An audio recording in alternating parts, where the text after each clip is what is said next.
Great. So, is that coming through okay? I can see it all right. Yeah. Yeah, perfect. Yeah, we can hear you as well, Molly. Cheers. Lovely. So, good afternoon, everyone. My name is Molly, and I'm a year two grad on the Esri UK graduate scheme.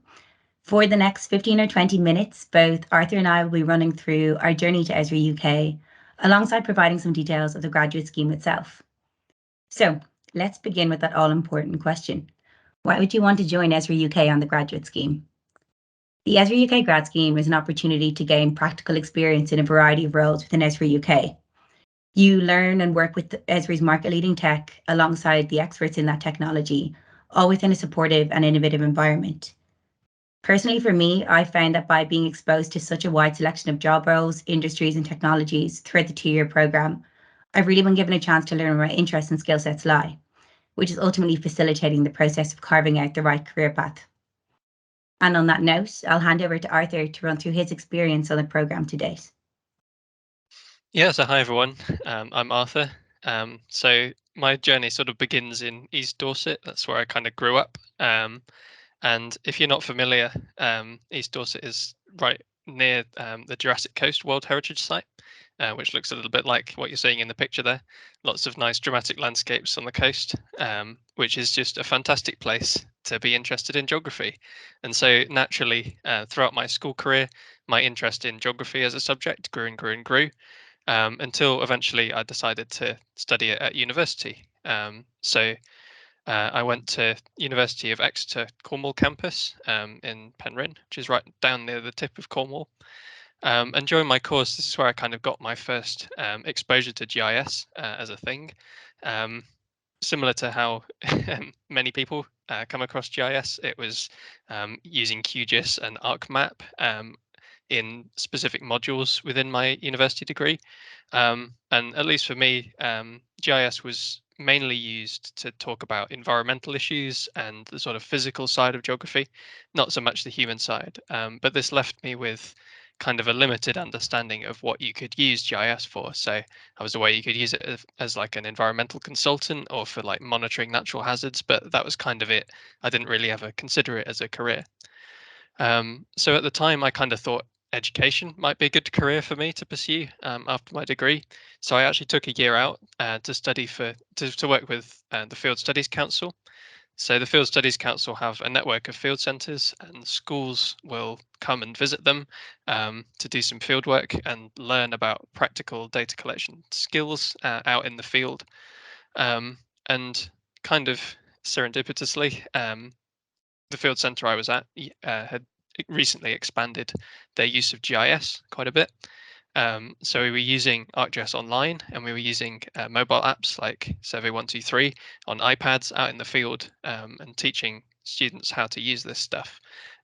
So although I didn't go to this placement to learn about GIS, I ended up getting a whole year's worth of quite excellent GIS experience, and this really expanded my horizons on what GIS could be used for, and really sort of improve my own interest in the technology. So after my placement year, after a year essentially of a lot of field work and a lot of GIS, I took the rather slightly mad decision to do a dissertation project for my final year that involved a lot of both field work and GIS. So I studied the erosion of soft cliffs near where my parents lived in Dorset, and I chose that project because it gave me an opportunity to try out some cool mapping techniques that I'd heard about on my course, such as photogrammetry, which you'll hear a bit more about from Ben later on. I really wanted to try flying a drone, but it was actually too windy to do it at the site I'd chosen. So I ended up using kind of a kite and a camera on a stick to collect a lot of my data, which was a nice, fun challenge, but I actually really enjoyed it. And again, that gave me quite a nice set of skills that I brought forward. But even after all of that dissertation and my year in industry, I still didn't really know where to go next. It still wasn't clear to me kind of what the next step for me would be. And that was especially because I was just finishing my final year project when the pandemic hit. So suddenly I was emerging into an uncertain job market. I didn't really know what it was going to look like in a few years' time. So I actually took the decision to wait a little bit and continue my studies. I didn't really know what in initially, but I just picked a subject that I'd enjoyed quite a lot during my undergraduate degree, and that was GIS. So I studied a distance-based master's course in GIS at Ulster University, and this gave me a big breadth of practical experience, but also it taught me about a lot more of the use cases of GIS within the industry, and that sort of again broadened my understanding of the kinds of jobs that I could start applying for. And so it was actually while I was on my master's course that I heard about this role at Esri UK. It was just in a WhatsApp chat from my course mates. They were just like putting a message out to say, "Hey, is anyone interested in this? It might be a cool opportunity." Um, and so I looked at the job description. It sort of matched a lot of the skills and experience that I already had. I seemed to be a reasonably good fit for the role. So I put quite a bit of effort into my application, but it was actually the first thing I applied for, and I didn't really expect to get it. So I continued applying for other roles, actually with some Esri partners. Um, but yeah, eventually this is the one that worked out. So here I am. And so yeah, now I'll hand back to Molly to go over her story in a bit more detail. Perfect. Thanks, Arthur. So my journey begins in Dublin, and while funnily enough, a GIS consultant didn't spring to mind as a career choice during my early years, I always had a passion for geography, the environment, and all things art and design. Little did I know that these seemingly very different interests would eventually converge with a career in GIS. I studied a BA in geography and political science in Trinity College in Dublin, taking a human geography route in my degree with primary research interests in urban and environmental planning. In my first few years, I had minimal exposure to GIS, but it was really when I spent my third year studying abroad in Charles University in Prague that I got the chance to learn more about GIS and how it was taught and used around the world from both my lecturers and my peers. Hearing from others about how GIS was a great opportunity to turn a geography degree into a fulfilling career was definitely something that stuck in my mind and informed my decisions down the line. Like Arthur, I then graduated from my undergraduate degree into a pandemic, so that left a lot of time for thinking about next steps, as any plans for post-graduation travels were quickly cancelled. Uncertain what was next for me, I decided to further develop my skills in GIS by completing a virtual part-time postgrad certificate in GIS and spatial analysis at Ulster University. Initially, I actually saw this as a means to develop my technical skills while en route to a master's in town planning. But the more exposure I got to GIS, its unique combination of technology, geography, and design, in addition to the exposure I got of its potential to positively impact society, the more confident I became that this was the sector that I wanted to be a part of. Finishing up in Ulster University, I then landed a role as a GIS research assistant in the housing research body of Dublin City Council. Here, I got the chance to put my GIS skills to the test and gain some practical experience working with some of Esri's other products other than ArcGIS Pro and ArcMap. And these included ArcGIS Online, dashboards, and story maps. Like Arthur, I also heard about Esri UK's grad programme by the University Grapevine. And while I'd already been offered a place in my master's course, really the positive experience I had during the Esri UK assessment days and my further exposure to Esri's products through my previous role made me confident that not only Esri, but Esri's work culture were the right fit for me.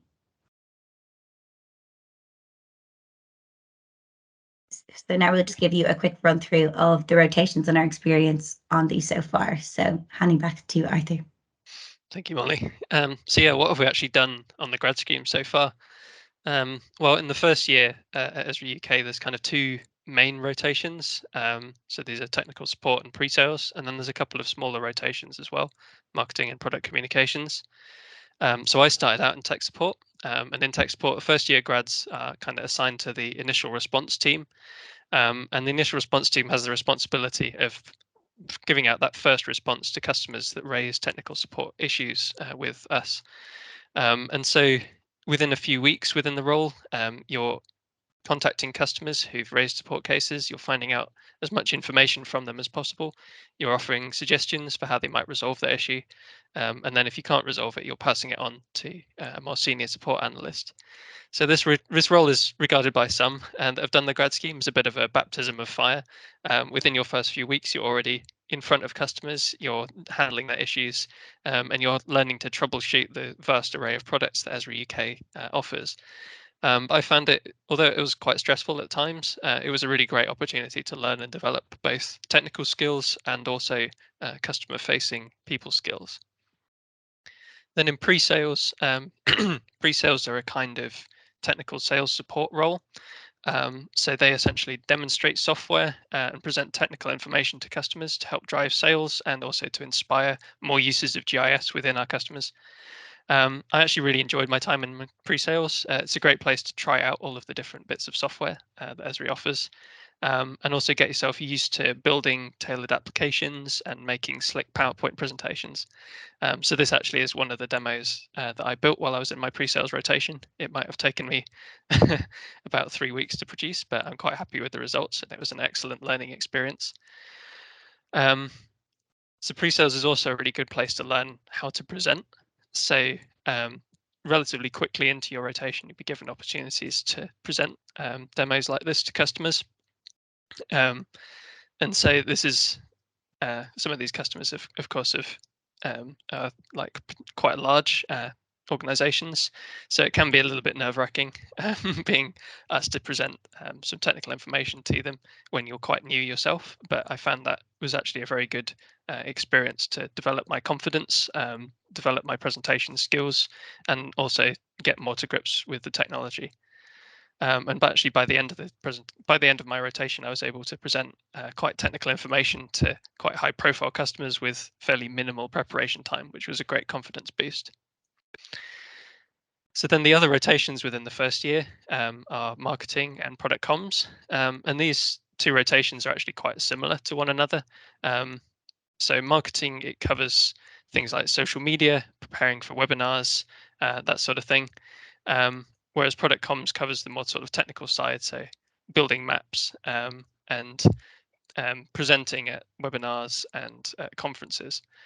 And so here you can actually see, this is Balkis, one of the other grads in our year in the grad scheme, presenting at the annual conference, Esri UK's annual conference during the first year of the grad scheme. And actually we all got the opportunity to present, and likely if you join the scheme, you would also. I found this a little bit nerve-wracking, but it was a great experience, and again, a nice confidence boost. So as well as that, in our product comms rotation, we create some maps essentially, and so this is some of the maps that we've created, again, just by other grads on our year of the grad scheme. And some of these have actually made it into the national press or been featured online. And so this is another great opportunity to get hands-on with the tech, and also to get a bit creative as well, to start exploring cartographic techniques and how to present information nice and clearly. So yeah, that's kind of the first year of the grad scheme, what we got up to. Thanks, Arthur. So second year on the graduate program sees a few new additions to the graduate rotation on top of another spin through pre-sales and tech support. One of which is the professional services and non-for-profit rotation. Within this rotation, you work directly with customer products within a consultancy capacity, and you're given an opportunity to really put your technical skills to practice here and really feel your worth to the company. We've recently added a non-for-profit aspect to this rotation, which I'm actually heading into next month, and probably one of the rotations I'm looking forward to the most, whereby graduates' professional service time is given to some of the amazing non-for-profit organisations we work with for no extra cost. And these include the likes of the Trussell Trust and the Blue Cross. And it's, from what I've heard from graduates who've already been through it, it's really fulfilling to see the impact that GIS can make to these two type of organisations. Another rotation that you come across in your year two is the internal sales rotation, where you're really given a chance to interact with customers in response to their needs on a day-to-day basis. You get some great exposure to how varied the use of GIS is across organisations in the UK. And you see Esri's practice of being a trusted technical advisor to our customers being put to work, learning how the sharing of benefits of Esri and GIS really results in long-standing customer relationships. In this rotation, you get a real handle of how this is a central part of the business and how it runs and how it really does interact with every other aspect of the organisation. Lastly, the content and ALT rotation provides an opportunity to learn about the breadth of content, partners and products such as Instant Atlas and Suite we have here at Esri UK, in addition to working alongside the product localization teams and the data curator of the Living Atlas of the World. This can be a really creative rotation, and graduates in the past have worked on exploring 3D imagery in Suite, as you can see here, and also even configuring the movement of water and 3D master maps. This is one of the departments at the forefront of what's next for Esri UK, and you're given a chance to brainstorm ideas for new GIS capabilities and products at events such as Innovation Week. If I can draw your eye to this photo gallery, this shows some of the content, products, and even projects graduates have worked on recently within this rotation. To finish up, the second year of the program is when graduates decide what part of the business they'd like to move into as a permanent role. This is definitely something that's on both Arthur and my minds at the moment, and it's a big decision. But the graduate program has been designed to give you exposure to the many avenues you might take, and there's a lot of support available to help you make the right choice. Yeah, thank you for listening. That's kind of it from us. If you do have any questions for us, please pop them in the chat and we'll answer those at the end. Or if you want to reach out directly once these slides are made available to you, you can contact us directly via LinkedIn.